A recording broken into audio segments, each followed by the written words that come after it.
Hello my dear एमडीएसपीएंस, कैसे हैं आप सब। तो आज का जो हमारा टॉपिक है वो है डी फार्म फर्स्ट ईयर के सब्जेक्ट ह्यूमन एनाटॉमी फिजियोलॉजी के चैप्टर 5 के थर्ड लेक्चर का, जिसमें हम पढ़ने वाले हैं ब्लड प्लेटलेट्स एंड हीमोपोइसिस।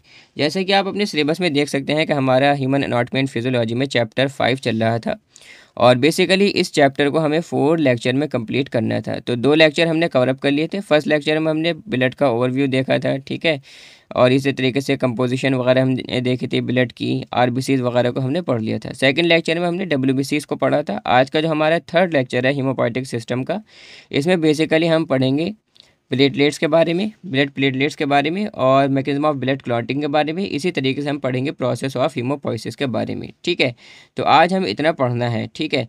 इसके बाद का हमारा जो फोर्थ लेक्चर होगा उसमें सिर्फ एक टॉपिक आपका बचेगा, वो होगा ब्लड ग्रुप और इम्पॉर्टेंस ऑफ ब्लड ग्रुप। तो इसको पढ़कर फिर ये चैप्टर आपका हो जाएगा कंप्लीट, ठीक है।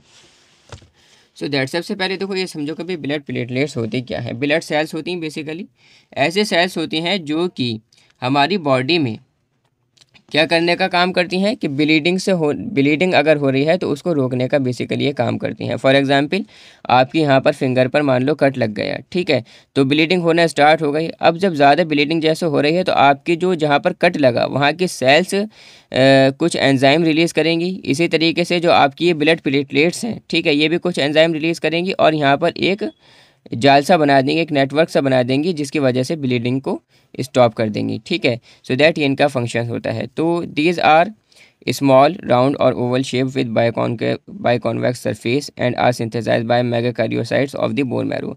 कि ये जो सेल्स होती हैं ब्लड प्लेटलेट्स, दूसरा नाम इसका है थ्रोम्बोसाइट्स, ठीक है। तो ये भी याद रखना, कभी इस टाइप से क्वेश्चन पूछ ले, ठीक। तो ये जो सेल्स होती हैं ये छोटी होती हैं, राउंड होती हैं, ओवल शेप की होती हैं, बाइकॉन्वेक्स सरफेस होता है इनका, ठीक है। बाइकॉन्वेक्स यानी कि इधर से भी और इधर से भी, इस तरीके से बाइकॉन्वेक्स सरफेस होता है।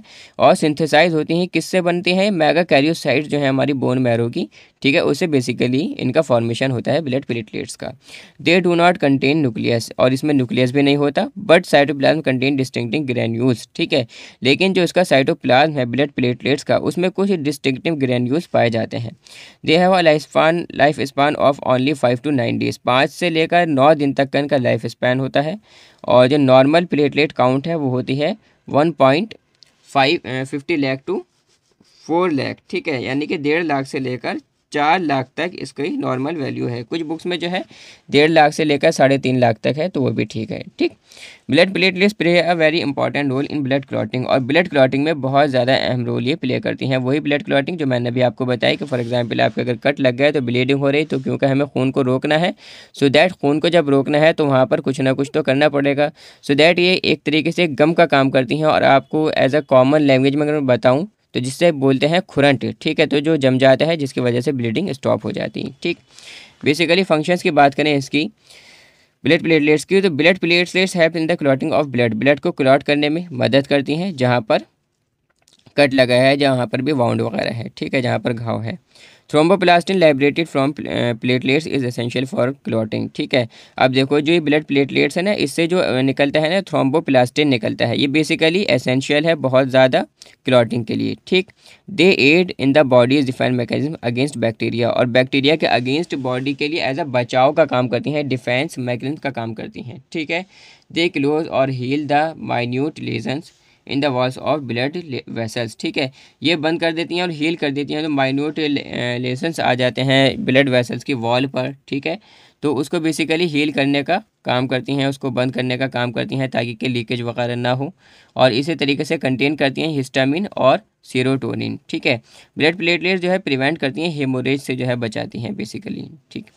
Disorders of blood platelets, disorders इसमें वही सारी चीज़ें कि भाई अगर कम होंगी तो क्या होगा और ज़्यादा होंगी तो क्या हो जाएगा। तो अगर इनकी जो देखो नॉर्मल वैल्यू है वो कितनी है, 1.5 लाख से लेकर 3.5 लाख तक या 4 लाख तक बेसिकली होती हैं। अगर 1.5 लाख से कम है, ठीक है, अगर 1.5 लाख से कम है तो हम उसको क्या बोलेंगे, थ्रोम्बोसाइटोपेनिया। अगर 3.5 लाख या 4 लाख से ज़्यादा है तब हम उसको क्या बोलेंगे, थ्रोम्बोसाइटोसिस, ठीक है। तो हर एक चीज़ समझने की है, काफ़ी अच्छे से समझोगे तो भाई अपने एग्ज़ाम में काफ़ी अच्छे से परफॉर्म करोगे। अदरवाइज़ अगर रट कर जाओगे, याद कर जाओगे तो वहाँ पर जाकर आप भूल भी सकते हो। तो बेसिकली हर चीज़ को अच्छे से आप जो है समझ कर जाएँ। और यही मेरा मोटिव है कि आपकी इस तरीके से मैं प्रिपरेशन कराऊं कि एग्ज़िट एग्ज़ाम तक भी आपको कोई परेशानी ना पड़े। और ये जो नोट्स हैं बहुत ज़्यादा इंपॉर्टेंट नोट्स हैं आपके एग्ज़ाम के पॉइंट ऑफ व्यू से। अगर आपको ये नोट्स चाहिए तो हमारी जो एप्लीकेशन है MDS फार्मेसी की, जिसका लिंक भी आपको वीडियो के डिस्क्रिप्शन बॉक्स में मिल जाएगा, एप्लीकेशन आप डाउनलोड कर सकते हैं। उसमें बेसिकली आपको ये नोट्स मिल जाएंगे, ह्यूमन एनाटॉमी एंड फिजियोलॉजी के कंप्लीट 12 चैप्टर्स के नोट्स, ठीक है। फार्माकोग्नोसी के, फार्मास्यूटिक्स के भी वहाँ पर आपको मिल जाएंगे। इन नोट्स को बहुत ही मिनिमम प्राइस में वहाँ पर रखा गया है, ओनली एंड ओनली 120 रुपीज़ पर सब्जेक्ट, ठीक है। तो 120 रुपये के बेसिकली ये नोट्स हैं, जो कि बहुत ज़्यादा कम प्राइस होती है, ठीक है। सो दैट अगर आप नोट्स भी बनाओगे तो उसमें भी काफ़ी ज़्यादा खर्चा हो जाता है, पेन्स वगैरह का, नोटबुक्स वगैरह का, स्पायरल बाइंडिंग नोट्स वगैरह, ये सारी चीज़ें। तो बेसिकली नोट्स को परचेज़ करने के बाद में किसी भी टाइप का आपको स्टडी मटेरियल, किसी भी टाइप की बुक परचेज़ करने की ज़रूरत नहीं है, किसी भी टाइप का मॉडल पेपर परचेज़ करने की ज़रूरत नहीं है, ठीक है। इन नोट्स के अलावा कुछ भी आपको पढ़ने की ज़रूरत नहीं है। आपको अपने कॉलेज से, ठीक है, अपने टीचर से नोट्स लेने की ज़रूरत नहीं है, अपने सीनियर से नोट्स लेने की ज़रूरत नहीं, ठीक है। इवन दैट अगर आप कॉलेज भी नहीं जा पाते तो आपको कॉलेज के नोट्स बनाने की भी ज़रूरत नहीं है, ठीक है। या अगर कॉलेज के नोट्स आप बना रहे हैं तो आपको उन्हें पढ़ने की ज़रूरत नहीं है। मैं ये नहीं कह रहा हूँ कि मत पढ़ना, पढ़ लेना, बस पहले इनको प्रीफर करना, ठीक है। क्योंकि ये जो नोट्स हैं सफिशेंट है बिल्कुल आपके एग्ज़ाम्स के पॉइंट ऑफ व्यू से। अगर आप इन नोट्स को सिर्फ़ और सिर्फ अगर आप इन्हीं नोट्स को अच्छे से पढ़ लेते हो तो अपने एग्ज़ाम में टॉप कर सकते हो आप, ठीक है। और एग्ज़िट एग्ज़ाम तक की आपकी काफ़ी अच्छी प्रिपरेशन हो जाएगी, क्योंकि इसी तरीके से इन नोट्स को डिज़ाइन किया गया है। वेल मेंटेन PDFs वगैरह हैं इसके, जो कि बहुत ज़्यादा आसानी रहती है स्टूडेंट्स को, ठीक है। थ्रोम्बोसाइटोसिस ऐसी कंडीशन है जिसमें ब्लड प्लेटलेट्स का नंबर बढ़ जाता है। इट इज़ अ कंडीशन, ऐसी कंडीशन है इन विच, जिसमें there is an increase in the number of blood platelets और थ्रोम्बोसाइट, जिसमें क्या हो जाता है, इंक्रीज़ हो जाता है किस में, ब्लड प्लेटलेट्स या थ्रोम्बोसाइट्स के नंबर में, ठीक है। मीन्स दैट ये बढ़ जाती हैं, तो उस कंडीशन को हम बोलते हैं थ्रोम्बोसाइटोसिस। कि भाई नॉर्मल वैल्यू तो है 4 लाख या 3.5 लाख, अब इससे अगर ज़्यादा हो रही हैं तो उस कंडीशन को हम बोलेंगे थ्रोम्बोसाइटोसिस, जो कि ठीक नहीं है, ठीक है। थ्रोम्बोसाइटोपेनिया ये क्या है, इट इज़ अ कंडीशन, ऐसी कंडीशन है इन विच, जिसमें there is an decrease in the number of blood platelets और थ्रोम्बोसाइट्स, जिसमें क्या होता है कि भाई ब्लड प्लेटलेट्स का या थ्रोम्बोसाइट्स का जो नंबर है वो घट जाता है, डिक्रीज हो जाता है, ठीक है। तो बेसिकली नॉर्मल वैल्यू तो है 1.50 लाख, ठीक है, 1.5 लाख इसकी 50,000 सॉरी, ठीक है। सो दैट 1,50,000, 1.5 लाख इसकी नॉर्मल वैल्यू, अगर इससे कम हो रही है तब भी प्रॉब्लम है, और उस कंडीशन को हम बोलते हैं थ्रोम्बोसाइटोपेनिया, ठीक है। नेक्स्ट अब हमारा इसमें है ब्लड क्लॉटिंग, ठीक है। वो प्रोसेस अब हम पढ़ने वाले हैं जो कि काफ़ी ज़्यादा इंटरेस्टिंग प्रोसेस है। कि भाई फॉर एग्जांपल आपकी फिंगर पर कट लगा, ब्लीडिंग होना स्टार्ट हो जाती है, ठीक है। तो ब्लीडिंग रुकती कैसे है, ठीक है, ब्लीडिंग रुकती कैसे है, वहाँ पर क्लॉटिंग किस तरीके से होती है, उसी प्रोसेस को हम बोलते हैं ब्लड क्लॉटिंग, ठीक। ऑल्सो कॉल्ड हीमोस्टेटिस भी इसको कहा जाता है, या कोआगुलेशन ऑफ ब्लड के को भी इसे कहा जाता है, ठीक है। Blood clotting is a defence mechanism of the body. क्या है भाई, ये डिफेंस मैकेनिज्म है बॉडी का, यानी कि बॉडी को बचाती है किससे, नुकसान से, ठीक। It prevent the loss of blood from the site of injury. ये क्या करती है कि भाई लॉस ऑफ ब्लड, ब्लड के नुकसान से बचाती है at the from the site of injury, जहाँ पर इंजरी हुई है, ठीक है। क्योंकि अगर ब्लड लगातार बहता रहेगा, लगातार ब्लड जारी रहेगा, ठीक है, तो ज़्यादा ब्लड का लॉस होगा, तो जिससे बॉडी में बहुत सारी प्रॉब्लम्स हो सकती हैं। अगर ज़्यादा ही ब्लड निकल जाए तब मतलब आप समझ सकते हो, ठीक है।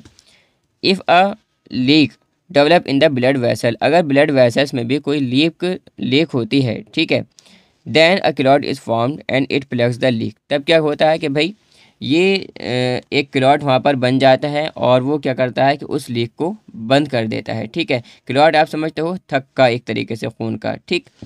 This prevent the loss of blood, और इससे क्या होता है कि ब्लड के लॉस से बचाता है। Also when blood is shed out और कलेक्टेड इन अ कंटेनर, के भाई जब हम ब्लड को बाहर निकालते हैं या कलेक्ट करते हैं किसी कंटेनर में, तो it loses it's fluidity and becomes a jelly like mass after few minutes, ठीक है। तो उसमें कुछ देर के बाद ही वो क्या होता है कि एज ए फ्लूइडिटी, उसकी फ्लूइडिटी ये क्या हो जाती है, वो अपनी लूज़ कर देता है और एक जेली लाइक मास में वो कन्वर्ट हो जाता है कुछ ही मिनटों में, ठीक है। फॉर एग्ज़ाम्पल आपने ब्लड डोनेट किया, ठीक है, आपने ब्लड डोनेट किया, और अगर आपने ब्लड डोनेट किया किसी ऐसे पर्सन को जिसको कोई भी जानकारी नहीं थी, ठीक है, उसने आपका ब्लड लिया, किसी कंटेनर में रख दिया, फॉर एग्ज़ाम्पल किसी बेकर में, किसी टेस्ट ट्यूब वगैरह जो भी चीज़, ठीक है, उसने वो उसमें रख दिया।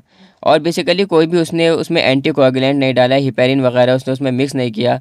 तो ब्लड की ये क्या है प्रॉपर्टी है कि भाई जब वो बॉडी से बाहर निकलेगा बेसिकली, तो जेली लाइक मास में वो कन्वर्ट हो जाएगा, वो ब्लड जम जाएगा, ठीक है, उसका कोई फ़ायदा नहीं हो जाएगा, ख़राब हो जाएगा, ठीक है। इसी प्रोसेस को हम बोलते हैं कोगुलेशन या क्लॉटिंग ऑफ ब्लड, ठीक है। बेसिकली इसी टाइप से हमारी बॉडी में होता है कि जब ब्लड निकलता है, ठीक है, सो दैट वहाँ से हमारे टिश्यू से थ्रोम्बोप्लास्टिन निकलता है। इसी तरीके से ब्लड प्लेटलेट से भी थ्रोम्बोप्लास्टिन निकलता है। और ये सारे के सारे जो है एक पूरा सिस्टम है, कैस्केड सिस्टम, कैल्शियम की प्रेजेंस में, ठीक है, सारी की सारी चीज़ें प्रोथ्रोम्बिन, थ्रोम्बिन, ये बहुत एक मतलब कॉम्प्लेक्स प्रोसेस है। अगर मैं आपको अभी समझाने बैठूंगा तो काफ़ी ज़्यादा उसमें टाइम लग जाएगा, ठीक है। शॉर्ट फॉर्म में यहाँ पर मैंने इसकी मैकेनिज्म लिख रखी है, जो कि जितना आपके सिलेबस के लिए सफिशिएंट है, ठीक है। आपके एग्जाम्स के लिए अगर आएगा तो इतना लिख दोगे तो अच्छे मार्क्स आपको मिल जाएंगे, ठीक है। So that mechanism of blood clotting, इसकी जो मैकेनिज्म है वो अब हम पढ़ रहे हैं। Clotting of blood occurs in the following stages, ये कुछ फॉलोइंग स्टेजेस हैं जिनमें क्या पढ़ेंगे हम, ब्लड क्लॉटिंग पढ़ेंगे, ठीक है। Thromboplastin is release from the injured tissues and damage platelets. देखो मैं एक कॉपी यहाँ पर ले लेता हूँ जिससे आपको काफ़ी अच्छे से समझ में आ जाएं सारी चीज़ें, okay. As you can see that, as you can see that,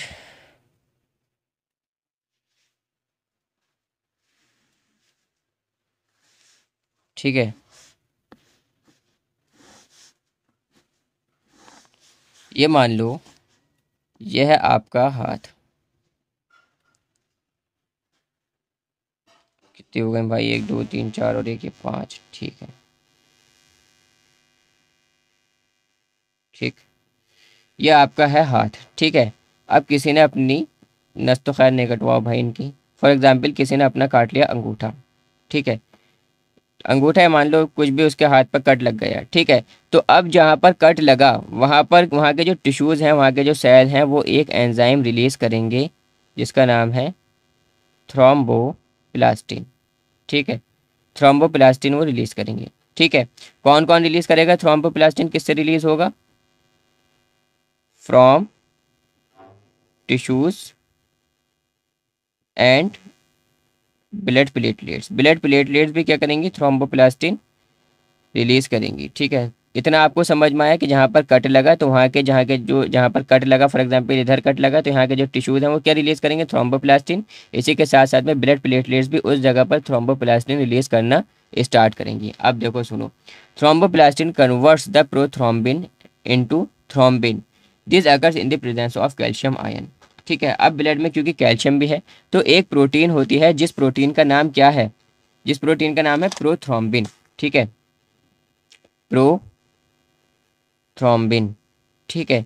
ये क्या करेगी कि कैल्शियम आयन की प्रेजेंस में इसको थ्रोम्बिन में कन्वर्ट कर देगी, ठीक है। कन्वर्ट कौन करेगा, थ्रोम्बोप्लास्टिन कन्वर्ट करेगा, ठीक है। ये जो थ्रोम्बोप्लास्टिन है ना, ये कन्वर्ट करेगा किसकी प्रेजेंस में, कैल्शियम आयन की प्रेजेंस में प्रोथ्रोम्बिन को थ्रोम्बिन में कन्वर्ट कर देगा, ठीक है। अब देखो thrombin convert the fibrinogen into fibrin, ठीक है। अब ये जो थ्रोम्बिन है ये क्या करेगा भाई, ये फाइब्रिनोजन जो कि एक इनएक्टिव प्रोटीन है, फाइब्रिनोजन को फाइब्रिन में कन्वर्ट कर देगा, कौन, थ्रोम्बिन, ठीक है। ये जो थ्रोम्बिन है ये फाइब्रिनोजन, ये भी इनएक्टिव प्रोटीन है, इसको फाइब्रिन में कन्वर्ट कर देगा। तो पूरे एक सिस्टम चल रहा है, ठीक है। फाइब्रिनोजन को फाइब्रिन में कन्वर्ट कर दिया थ्रोम्बिन ने। अब जो इनसॉल्युबल फाइब्रिन है ये, ठीक है, ये फॉर्म द थ्रेड, ठीक है। अब ये जो इनसॉल्युबल फाइब्रिन है ना, ये क्या बनाएगी, थ्रेड्स बनाएगी, इस टाइप से थ्रेड्स बनाने स्टार्ट करेगी, ठीक है, इस टाइप से कुछ, ठीक, लाइक दिस। अब इसने थ्रेड्स बनाने स्टार्ट किए, ठीक है। अब देखो and the form elements of blood get entangle in this and form the clot.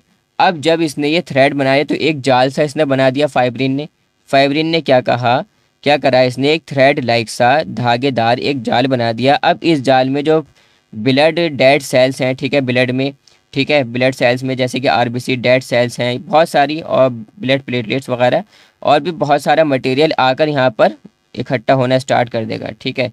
यहाँ पर इकट्ठा होना स्टार्ट कर देगा क्योंकि अब तो ब्लड जो बाहर निकल रहा है वो तो निकल रहा है, ठीक है, लेकिन कुछ डेड टिश्यू, डेड सेल्स वगैरह और भी बहुत सारे ऐसे मटेरियल यहाँ पर आना स्टार्ट कर देगा और यहाँ पर एक खुरंट सा, ठीक है, एक थक्का सा यहाँ पर जम जाएगा जिसको हम बोलते हैं, एक थक्का सा यहाँ पर जम जाएगा जिसको हमने बोला क्लॉट, ठीक है।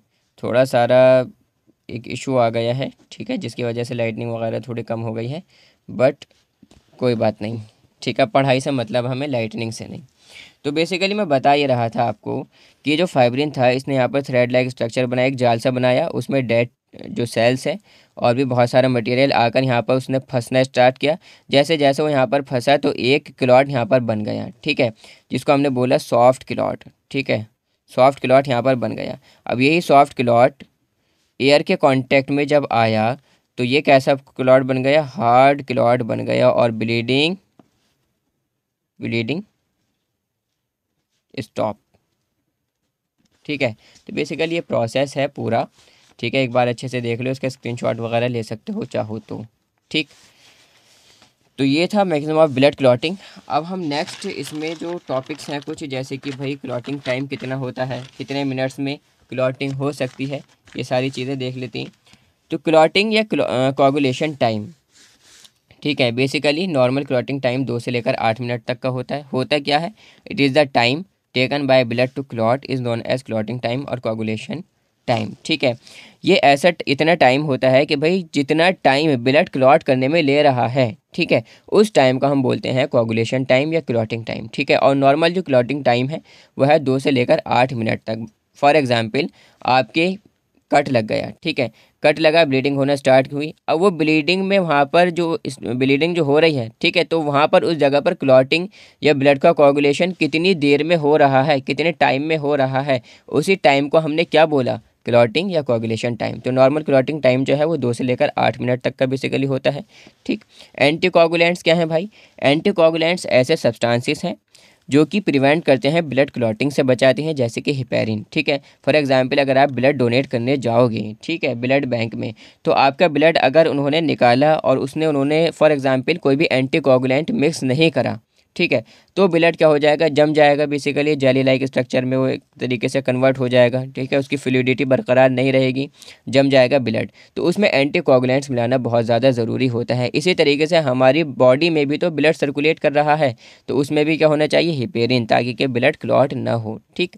सो दैट एंटीकोगुलेंट्स ऐसे सब्सटेंस होते हैं जो कि ऐसे केमिकल सब्सटेंसेस होते हैं जो कि ब्लड क्लॉटिंग से बचाते हैं या ब्लड को क्लॉट होने से बचाते हैं। फॉर एग्जाम्पल हिपेरिन, ठीक है, पूछा जा सकता है आपसे 1 मार्क्स में ये। ब्लीडिंग टाइम, अब देखो ब्लीडिंग टाइम क्या है भाई, it is the time taken for bleeding to stop is known as bleeding time. Normal bleeding time is 1 to 4 minutes, ठीक है, कि भाई ये वो टाइम होता है जो कि मतलब ब्लीडिंग स्टॉप होने में जितना टाइम लग रहा है उस टाइम को हम बोलेंगे ब्लीडिंग टाइम। नॉर्मल जो होता है 1 से लेकर 4 मिनट्स तक का ये हो सकता है बेसिकली। तो बेसिकली मैं सोच रहा हूँ क्योंकि लाइट भी थोड़ी सारी कम हो रही है, सो दैट हीमोपोइसिस को नेक्स्ट लेक्चर में हम ले लें, और जिसमें हम हीमोपोइसिस, ठीक है, क्या होता है भाई प्रोसेस, किस तरीके से इसका पूरा ब्लड का फॉर्मेशन होता है, हीमोपोइसिस वगैरह, ठीक है, ये सारी की सारी चीज़ें, और इसी तरीके से ब्लड ग्रुप आपका, और जो है इंपॉर्टेंस ऑफ ब्लड ग्रुप, ठीक है, इसी तरीके से एक टॉपिक है इरिथ्रोब्लास्टोसिस फीटैलिस, ठीक। तो बस ये टॉपिक्स आपके बचे हैं, फिर इसके बाद में चैप्टर हो जाएगा आपका कंप्लीट। नेक्स्ट चैप्टर फिर आपका स्टार्ट होगा, दैट इज़ लिम्फेटिक सिस्टम। तो कंप्लीट चैप्टर्स के कंप्लीट ह्यूमन एनाटॉमी फिजियोलॉजी के नोट्स हैं, ठीक है। मैं पूरी कोशिश करूंगा इन सारे के सारे नोट्स को काफ़ी अच्छे से एक्सप्लेन करने की, बट एक रिक्वेस्ट भी आपसे है कि भाई कमेंट वगैरह ज़रूर किया करो, ताकि कि मुझे थोड़ा सा आइडिया रहे कि आपको किस तरीके से समझ में आ रहा है। और इसी के साथ साथ में लाइक वगैरह किया करो, सब्सक्राइब वगैरह तो आपने कर ही रखा होगा। सबसे ज़्यादा इंपॉर्टेंट चीज़ कि अपने फ्रेंड्स में ज़रूर शेयर किया करो आप वीडियो को, ठीक है, तो जिससे थोड़ा सारा हमें भी मोटिवेशन मिलता है नेक्स्ट लेक्चर अपलोड करने के लिए, ठीक है। तो मिलते हैं हम अपने नेक्स्ट लेक्चर में। Thanks for listening carefully, that's all.